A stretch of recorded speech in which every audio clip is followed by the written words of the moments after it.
Hello, good morning and good afternoon for those that are probably here in Japan. I can see some names of friends and colleagues, so happy to meet you virtually here. This is the webinar number 16 of the Technology Transfer Help Desk, and I'm here in Tokyo as usual today with the speaker, with Frieza. Good afternoon, Frieza. Good afternoon. Afternoon. So I'm sure that someone else is going to join us. So in the meantime, I would like to give a brief overview of the help desk from the usual slide that we use when we do the webinars, where you can see my contacts, the email, the link to the website, the link to the newsletter. I really urge you to register if you didn't do it yet, because you can receive on a regular basis news updates about the events, the seminar, podcasts, and all the other activities that we are doing here, we're carrying out here at the help desk. Today, I would like to introduce you to the speaker. Frieza is, first of all, is amazing for one thing, many other things, but main thing is that she speaks 7 languages fluently: English, Japanese, Russian, Uzbek, Tajik, Persian, and Turkish. Frieza, congratulations for your language skills, first of all. Just to give you a brief bio of Frieza, she graduated with honors from Samarkand State Institute of Foreign Languages, having majored in English and Japanese linguistics. She then conducted research work about cross-cultural communication, international relations under a scholarship of the Ministry of Education, Culture, Sports, Science and Technology of Japan, also called MEXT for those that are in Japan. They might be familiar with that. Then Frieza established Sofis Corporations and Trusted Corporation after the experience working with major Japanese companies. She's currently providing business solutions to global Japanese companies like NEC, Entity Group, and others, in cross-cultural awareness, practical business, and communication skills necessary for global business environment. So today I'm thrilled to have Frieza with us, and I will leave the floor to you to start your presentation. Thank you, Luca, for introduction. Good morning, everyone, and good afternoon who are in Japan. As Luca introduced, I'm Frieza Vidova. I'm from Uzbekistan originally. I live in Japan for 12 years now. I established my first company, Sofis Corporation, 7 years ago, where I was lucky enough to work with most of group companies in manufacturing industries, IT, engineering. So from there, corporation, which is in IT industry, we are developing cross-border B2B platform for Japanese and companies worldwide who are interested in partnership and communication on the platform.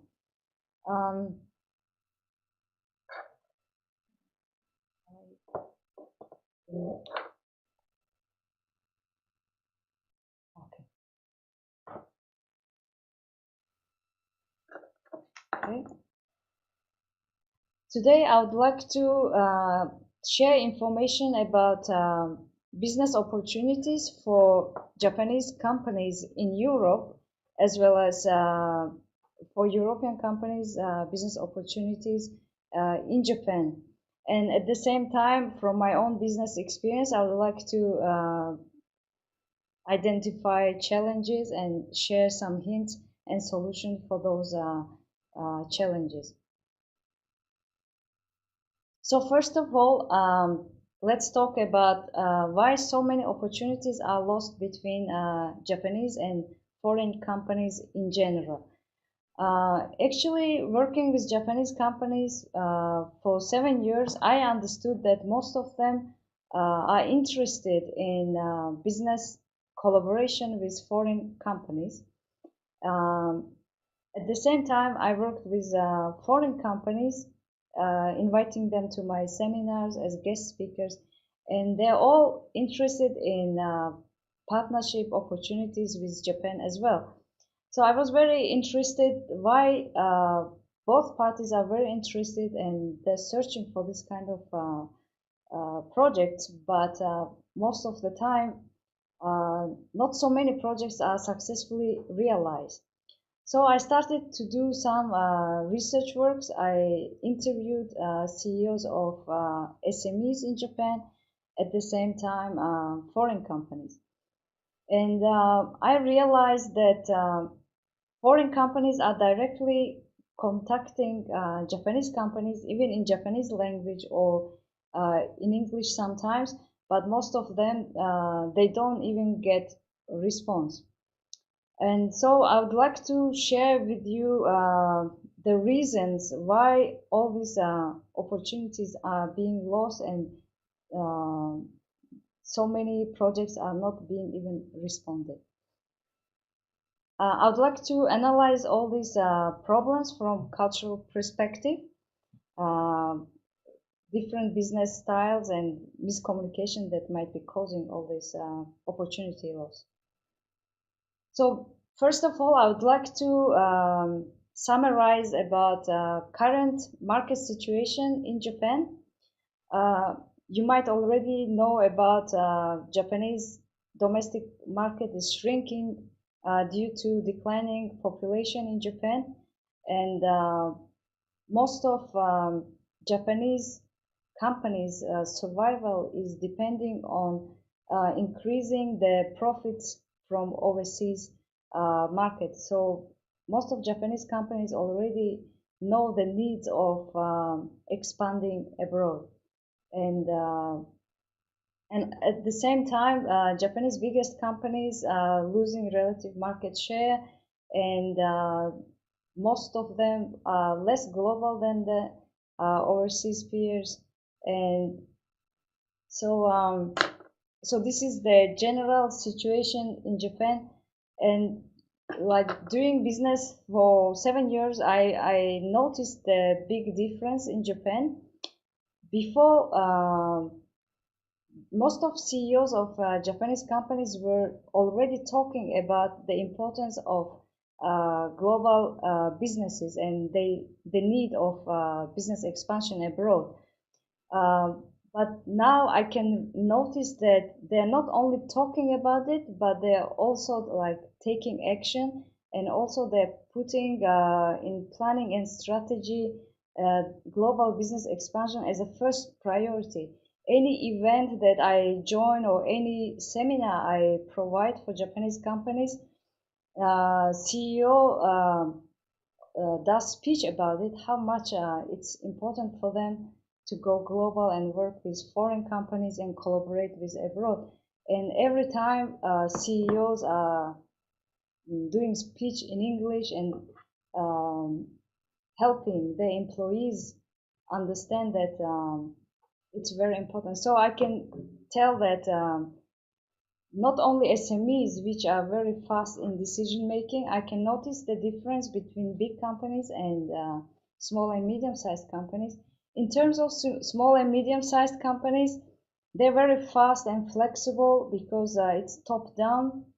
The decision making is relatively fast, and they're risk takers. They understand that the Japanese market is shrinking, so from the start they try to do business abroad, like very interesting business models. Before, the mentality was Japanese companies were putting priority to be successful in Japanese market first, and then they were applying the same business model abroad. Now it's also changing. I can see some SMEs, they're trying from the start to be successful in international market, and then bring the success story to Japan. And in terms of big companies, I can tell that they're investing a lot for global talent development in-house. So a lot of seminars in terms of global business skills is held more often than before. And at the same time, most of big companies are hiring foreign employees international employees, and so I can say that it's very changing fast comparing 5 years ago.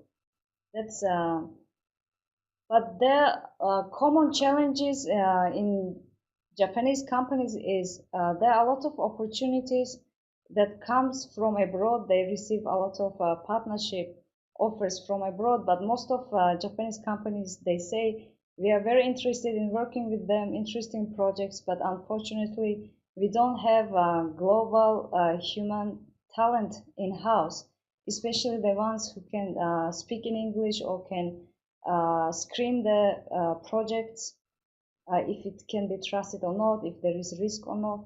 So just because they don't have enough globally minded human resource in-house, they don't take opportunities from abroad. And at the same time, in terms of small and medium-sized companies, they don't have human resource who can understand international market really well in terms of strategy, planning, marketing. And even though some are hiring foreign expats or like foreign employees who could handle foreign projects, but the problem is the management style is completely different by European management.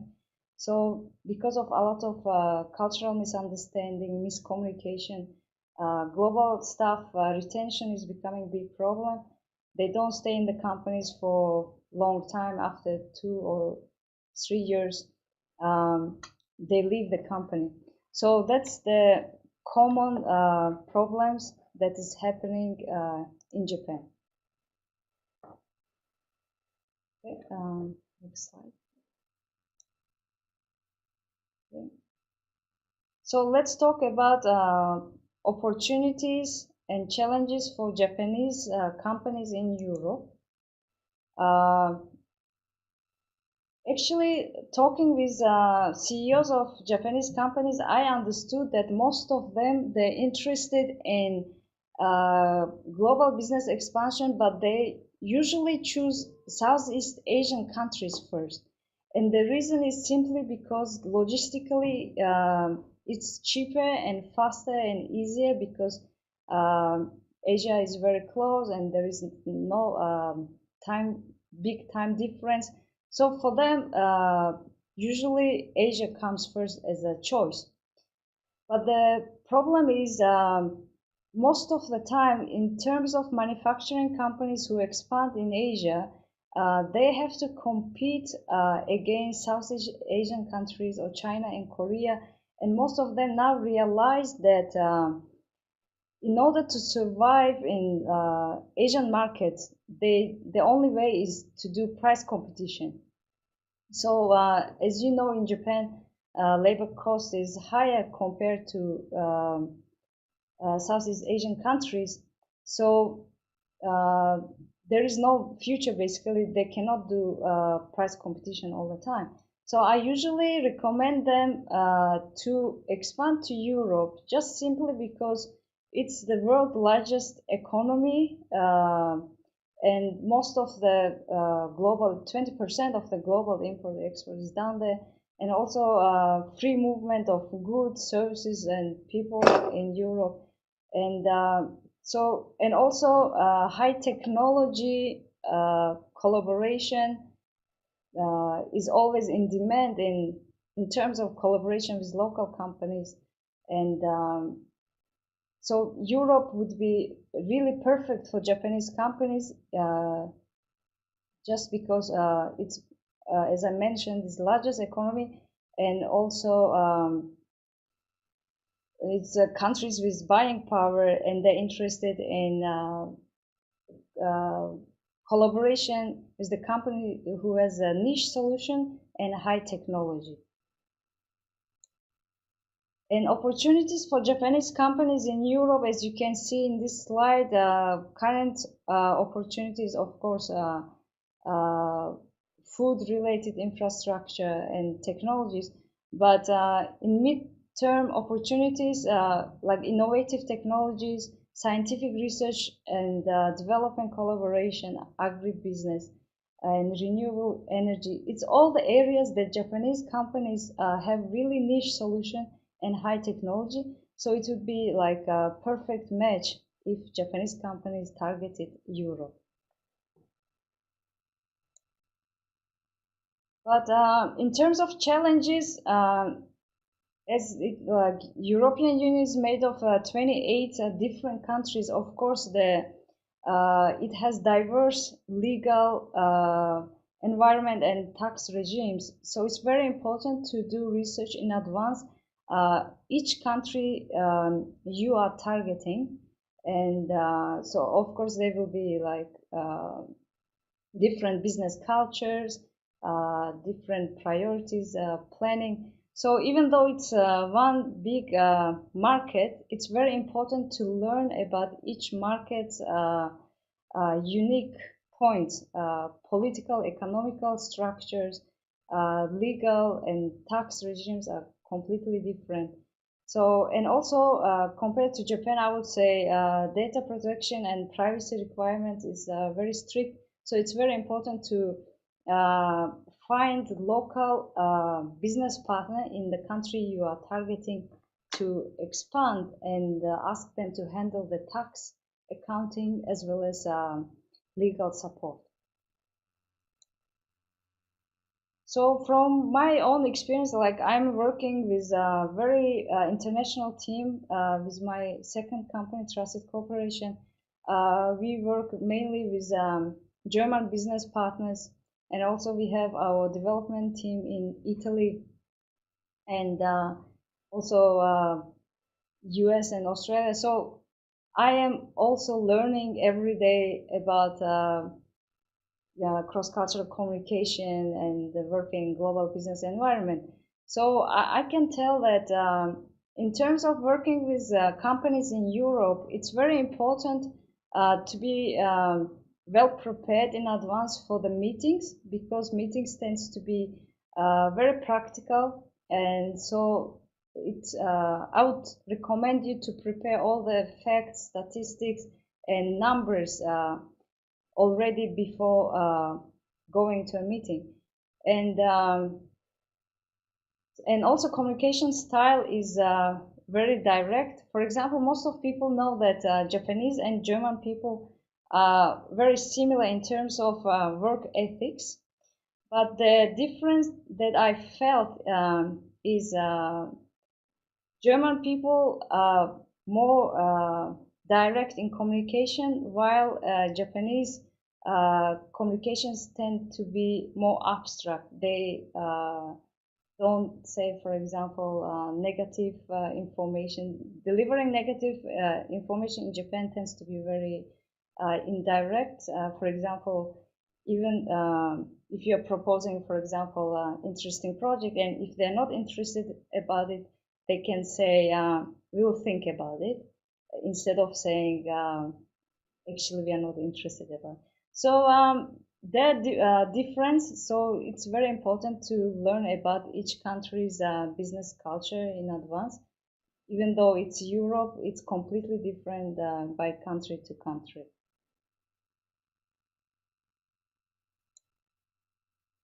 And now I would like to share some information for European companies who are interested in market entry in Japan. So as you know, Japan is the third largest GDP in the world, and it's very innovative in terms of technology, and the market itself is very it has sophisticated customers and high purchasing power, and there are a lot of opportunities for European companies in Japan in terms of collaboration in technology and science under the Abenomics. Now, let me get my facts straight here.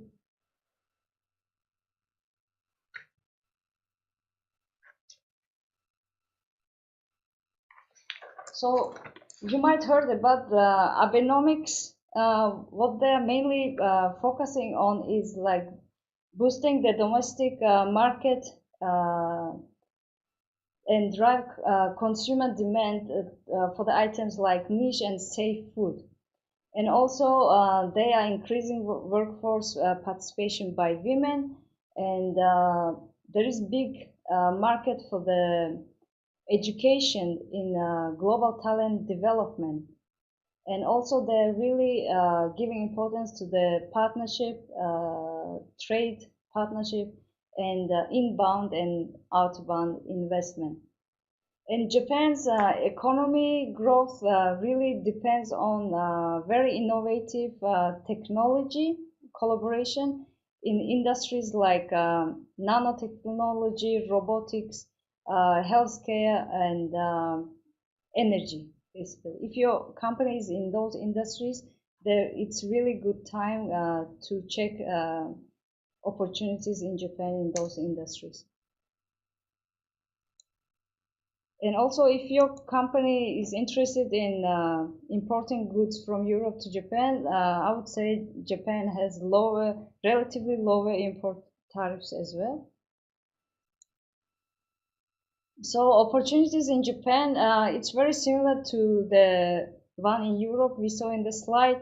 In midterm, for example, long-term opportunities, you can see it's again advanced healthcare, renewable energy, and technology, research, collaboration, R&D, robotics. So, and also in long-term, smart city projects or smart technology in homes, vehicles, it has great potential. So, I think collaboration between Europe and Japan and the demand is very similar, so it would be really good match. And in the current opportunities, as I mentioned earlier, education and training and direct investment is very big in demand, and there is big market for that. So challenges in Japan, European companies who might face challenges in Japan would be there are very few English-speaking human resource in Japan, and so finding global talent, I mean, recruitment would be difficulties. And also, just starting your office in Japan, you deal with a lot of paperwork, so it's very bureaucratic country, and not so many materials are in English. So most of the certificates or documentation you might need to get licenses, it will be all in Japanese language. In my case, what I did is I hired a lawyer who could take care of all this paperwork, especially if it's legal. Like it's better to ask experts about that. And also, you'll face strong local competition in Japan. If your company is, if your brand is very famous already in Europe, targeting upmarket and doing market entry would be relatively easy. But if your brand is not well known in Japan, local competition would be difficult because Japanese consumers they choose domestic brands because they trust, they know the quality, and they know the service they can expect. So in terms of brand awareness, you need to do a lot of marketing and branding. Also, partnership with local well-known company or advisor would be really a great strategy. And also in Japan, in terms of big companies, most of the business is done B2B. I mean, if they know the brand, it's relatively easy. But if you are just doing market entry and your brand is not well known, it's very important to build a strong network in Japan because they give really big importance in trustworthy and loyal business partners. So as a hint and tips, what I would say is in order not to be misunderstood or prevent miscommunication, it's very important to learn about Japanese business culture in advance, and also, of course, invest time in building a relationship with potential business partners or clients. Most of the time, it's how it's done is going to business lunch first, and then going to business dinners, and sharing about like values, and so basically they want to know you as a person more than your business first. If they can trust you, they can think about collaborating with you. And also, it depends on the company size, but compared to Western countries, companies, planning and decision making takes longer time here. So it's very important if you build a mid-term and long-term business plan, and be open-minded enough for the long-term decision making. So you might need to wait a bit, and pushing too much, you might seem a bit aggressive. So yeah, knowing in advance the decision making process would be very crucial.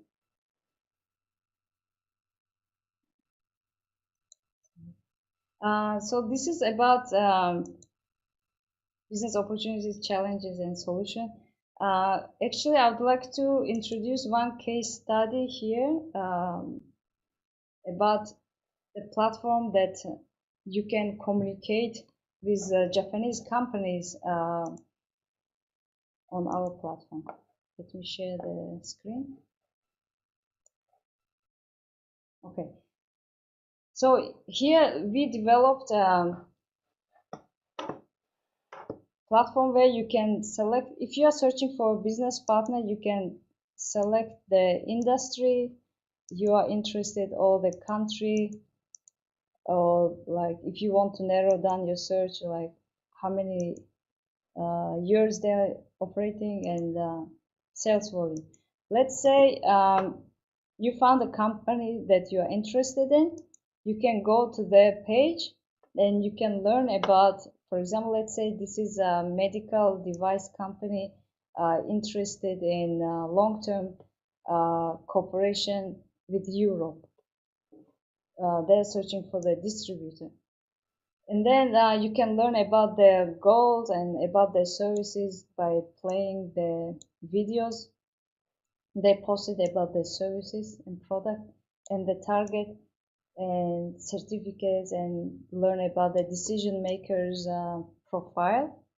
And if you are interested in partnership with them, you can just simply click here and start like sending your proposal. So what we are trying to do is mainly getting all Japanese SMEs that has great technology and niche solution, but most of them, they don't have material in English. Most of the opportunities are lost just simply because they don't have English websites, and also they don't have material online. Like you cannot find them on internet even if you Google them. But there's so many interesting companies with great technology. So we are trying to get those rare materials, basically rare diamonds of Japan, on our platform by helping them with the marketing, like helping them create videos to communicate with companies in Europe. So if you are interested in collaborating with Japanese companies in robotics or medical technology, please check our website, and then we would be happy to hear from you. I think it's time. I will pass to Luca.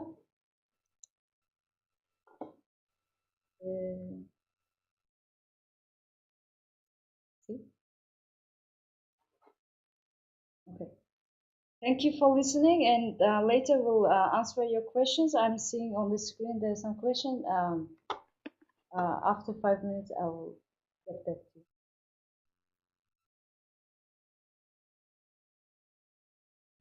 What Frieza is doing is great to create a bridge with the Japanese market and Japanese companies in light of the activities of Frieza. I would also like about the activities of the center itself. So as you probably know, the EU-Japan Technology Transfer Help Desk is an initiative of the EU-Japan Center for Industrial Cooperation that is a joint venture between METI, the Ministry of Economy, Trade and Investment here in Japan, and the European Commission.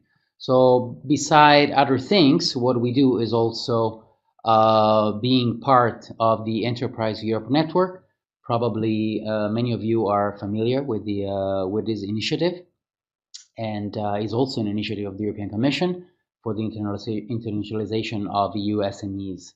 And there are 3,000 experts across the planet working for more than 600 member organizations. So usually the organizations in which you find people working and representing the EN are chambers of commerce, innovation agencies, economic development agencies, regional clusters, and so forth.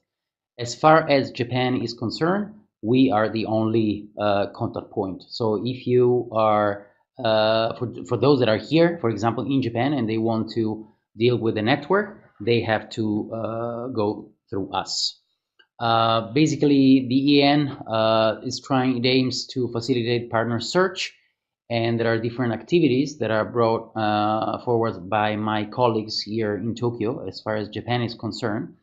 There are, for example, here in this case, we have a matching partner search. So there are several matching tools that you can use. There is a database with, as you can see, more than 8,000 profiles. And here, especially in Japan, we are pretty much involved in the organization of B2B events, in which sometimes we have even hundreds of one-to-one meetings that we organize in between companies and universities. And we also, of course, help organizations that are visiting Japan. And of course, from the page of the EN Japan, you can also see all the other initiatives that are carried out by the Japanese contact point, so my colleagues here in the office. How it works?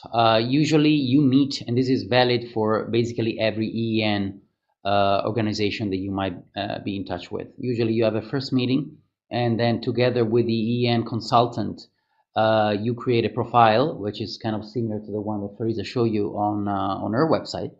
And you can decide whether or not to be anonymous. And then the profile is sent to the contact points or the other companies inside the network and disseminated through the network.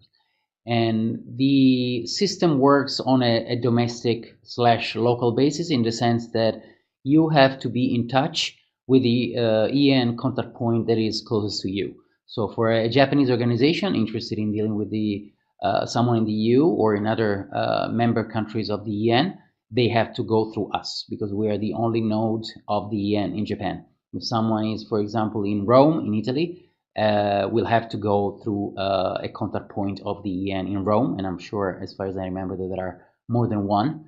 As you probably remember, there are hundreds of organizations across the network. So there are several opportunities, several options, and you can find the EN contact point that is more relevant to you from the page of the EN, in which there is a database of all the local contact points. Just to give you a summary of the network and what I just told you, there are more than 8,000 profiles. There is a database where you can find available technologies. You can post technologies that you want to license out. You can find potential R&D collaboration opportunities. The database is pretty easy to use. You can use keywords, and then you can also select the countries you're more interested in, or the countries in which you want the technology or the partnership to be originating from. And as far as we are concerned, as I said, we do help directly Japanese organizations. So if you're an entity in Europe and you're interested in Japan, our colleagues from the contact point in Europe will then notify us that there is someone in the database that specifically is interested in Japan. So we will be contacted, and then we can help them disseminate the profile and try to be helpful as much as we can. there are more than 3,000 EN consultants in all the hundreds of organizations worldwide. And the most important thing, of course, is the services are free, which is always kind of helpful, as you can imagine. Here, from the slides, this slide at the very bottom in the footer, you see some of the URLs for the website, the general website, the one of Japan, and also the contact email for my colleagues here in Japan. After having said that, I think I'm quite done. And I can see that there is a question or maybe a couple of questions. I don't know, Eva, if you want to manage those. Thanks very much, Luca. And then again, I would yes, leave indeed, there are a the few floor to questions Frieza, from unless Mr. there is a question Bemer. specifically for me. The first question, I think he asked it during Ms. Felice's presentation. So unless you would like to clarify that. And the second question is not exactly related with Felice's presentation, but perhaps just out of general knowledge, you would know that. Mr. Bemer is saying that they offer well-returning sales tools and a product for cashier-less solutions. The sales tool also reduces food spill, improves workers' well-being, and increases attention in the store. This is quite suitable for Japanese retail market. Are there cashier-less stores in Japan?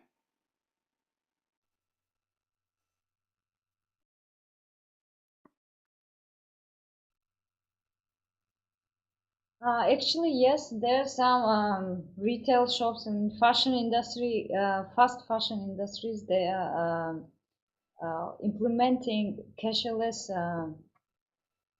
in the stores, but it's very few still. So I would say, depending on what retail you're targeting, there's still the market, and of course it depends. If it's smoother and faster and better customer experience, of course you would have the competitive advantage.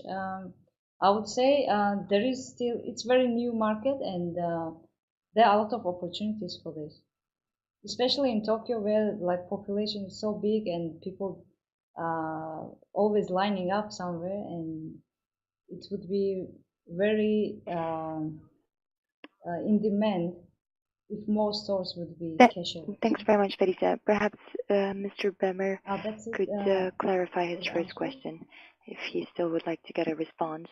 And in the meantime, we can give at least a couple of minutes for any other inquiries. Thank you. Right. Yeah, in the meantime, as usual, I'm curious, so I already have a couple of questions, so maybe I can start and jump in and ask Frieza if she's Yes, she please. can give, like, I don't know, it's a very general question, but kind of 3 top tips for those interested in entering the Japanese market. So I would say, in order to do successful market entry in Japan, as a research, it's important to find local business partner who has a sales channel and distribution already, to test the market and see the customers' feedback. And after that, it's, I think, low cost and low risk to do market entry officially after seeing the feedback and the market research, and then opening a branch office here would be the next step.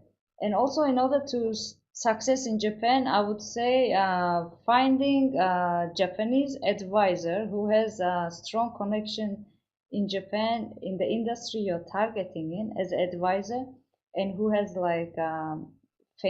who is already famous in the industry, and hiring that person as a supervisor or advisor would be a really fast way of successful market entry in Japan.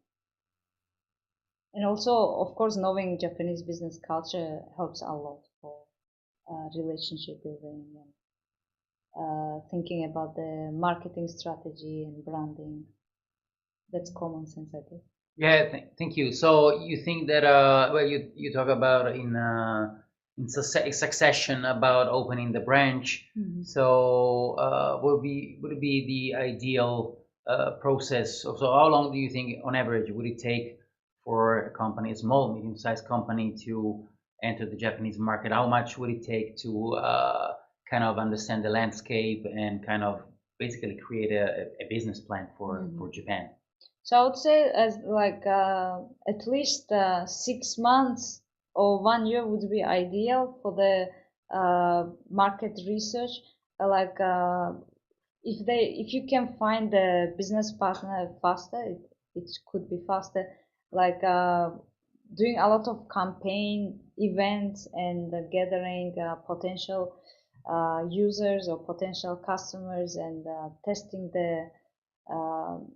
the market in different location or when it comes to targeting up market or targeting average, for example, it's completely different strategy. So I would say test your product or your service in different location and targeting different segments of the customers, get the feedback, and then start to sell with the company who has existing customer base already.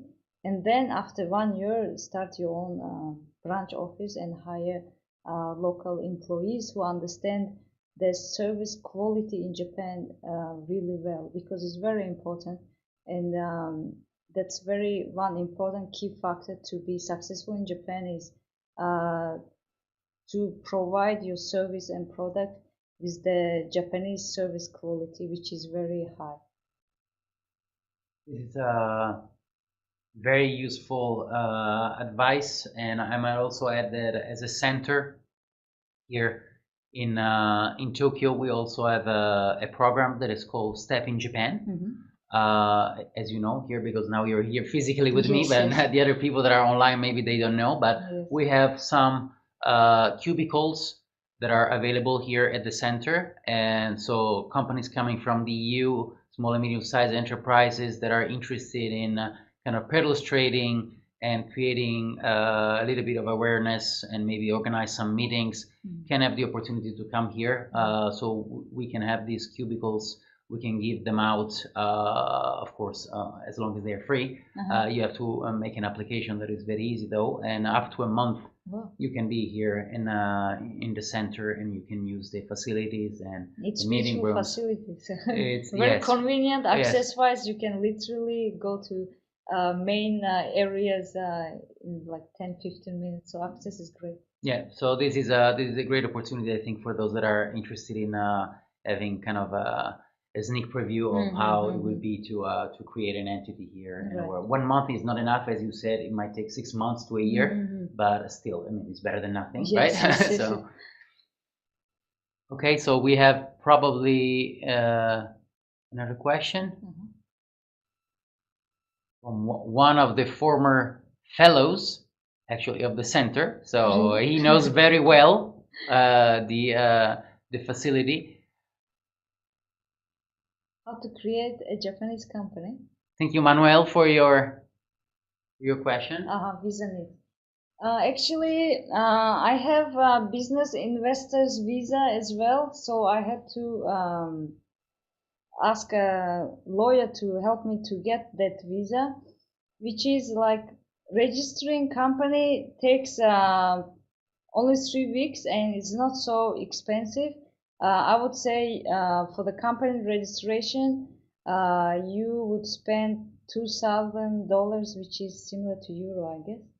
$2,000, a little bit less. You're like 1,000, 900. Yeah. So and also as the capital, even with 1 yen, you can start your company. So now, like the law changed, so it could be even 1 yen. So I would say you can start the company for relatively cheap.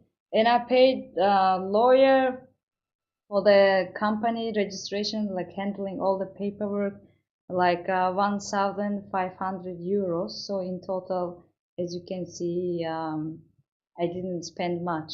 It's like 3,000-4,000 euros in general. But for the visa, the requirement is like you need to have 5 million yen as a capital minimum for business investors visa, which will be around 40,000 euro. Around 40,000 euro. Around 40,000 euro as your company capital. And then also second requirement is you need to have office. Also diameter centimeter is already like fixed, the minimum how much big your office should be. And you cannot register your home address. It has to be different by your home address. And so now I'm renting a shared office, which is small, but it should be big enough that 4 people can work and have meetings, basically.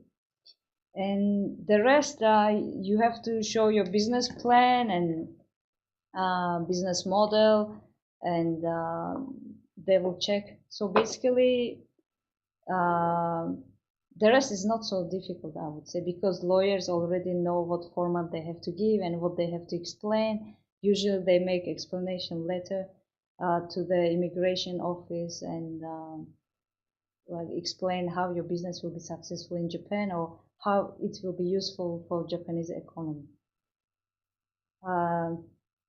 Did I explain the question? I think you did. This was an extra. Thank you. Thank you. Happy that Manuel was satisfied. It was also very, definitely very useful for everyone, me included. I didn't know.